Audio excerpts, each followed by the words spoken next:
Bonjour, aujourd'hui on est à l'aire de camping-car de Aramon. C'est une aire de camping-car park. C'est 13 ventes et il y a 22 places. Voilà, donc on commence par l'entrée, classique camping-car park. Ici, il y a une seule entrée, une seule sortie. Et vous avez, comme d'habitude, le petit passage piéton-vélo sur le côté. Et la zone de vidange est juste à l'entrée. Alors, il faut rentrer dans l'air pour aller dans la zone de vidange, même si on dirait pas. Et puis, je pense que ça doit être un petit peu difficile de manœuvrer sur l'aire de vidange s'il y a quelqu'un qui est garé là, parce que ça, techniquement, c'est une place. Et donc, je ne sais pas trop comment ça marche. Mais là, la question ne se pose pas parce qu'il n'y a personne. Mais je me suis posé la question, effectivement. Je pense que ce n'est pas très grand. Et s'il y avait un camping-car là, la manœuvre serait un peu difficile. Surtout que le trottoir est quand même un peu haut, donc on ne peut même pas vraiment passer sur le côté. Donc ça, c'est un peu une question. Voilà, pour nous, ça devrait aller. Donc, enfin, pour tous les gens qui sont là aujourd'hui. Et puis, bon, donc la zone, la borne camping-car park habituelle, ça, c'est classique. Voilà. Et puis là, bon, nous, on s'est garé là. Et puis là, l'air se présente avec donc des places de chaque côté, à gauche et à droite. Et je vais me rapprocher un petit peu pour montrer le fond. Et là, donc, nous, on s'était mis face au petit parc. Donc là, il y a tout ça. En fait, je ne sais pas si ça appartient à la ville ou qu'est-ce que c'est. Mais là, on peut mettre une table dehors. Enfin, ça n'a pas l'air d'être interdit de s'en servir, quoi, si vous voulez. Donc c'est assez sympa. Et puis là, je vais zoomer un peu dessus. Si vous voyez à peu près à ce niveau-là, il y a un terrain de foot.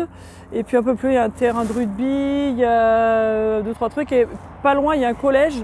Et donc je pense que c'est des trucs qui servent, on a vu des enfants là pendant la journée, et je pense que ça sert pour le collège et puis sinon pour la ville le reste du temps. Et donc la ville d'Aramon, on voit le toit de l'église là, qui est là, et donc c'est vraiment à pied, c'est à 5 minutes quoi, vraiment. Et il y a tous les commerces, c'est assez pratique. Pour vous montrer un peu plus le fond de l'air. Donc là, vous avez les bornes électriques comme d'habitude. Et juste derrière, il y a un petit chemin aussi qui amène de l'autre côté de la ville en fait.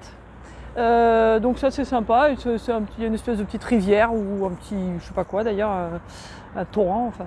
Et donc vous pouvez vous balader aussi par là, c'est sympa.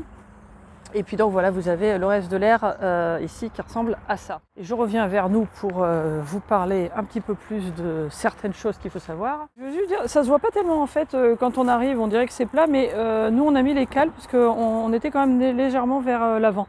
Donc il y a certaines personnes qui les ont mis, d'autres pas.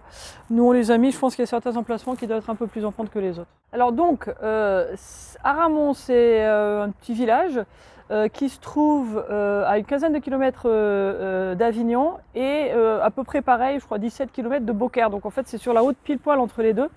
Et nous on est allé en vélo à Avignon. Alors c'est du chemin, c'est la Via Rona pendant une grande partie du chemin.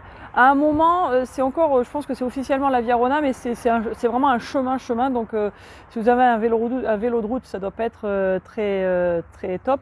Mais enfin, en tout cas, c'est à 15 km d'Avignon. Donc c'est très pratique pour aller visiter Avignon. Et pour aller visiter Beaucaire aussi si vous voulez. Puis il y a plein de petits, on est allé voir un autre petit village dans le coin, il y a plein de petites choses à faire, il y a des balades. Vous avez le Rhône juste à côté, avec un petit port, on peut se balader le long, c'est très chouette. Et puis un peu plus loin dans le village, il y a aussi un truc pour les enfants. Donc il y a vraiment de quoi faire ici, nous on a trouvé ça assez sympa. Un des trucs à noter, c'est que le Wi-Fi marche, mais pas très bien. Enfin, on arrive à se connecter, mais c'est vraiment très lent, quoi. Donc voilà, je pense que c'est tout ce qu'on voulait vous dire sur cette petite aire d'Aramon que nous on a bien aimé. Voilà.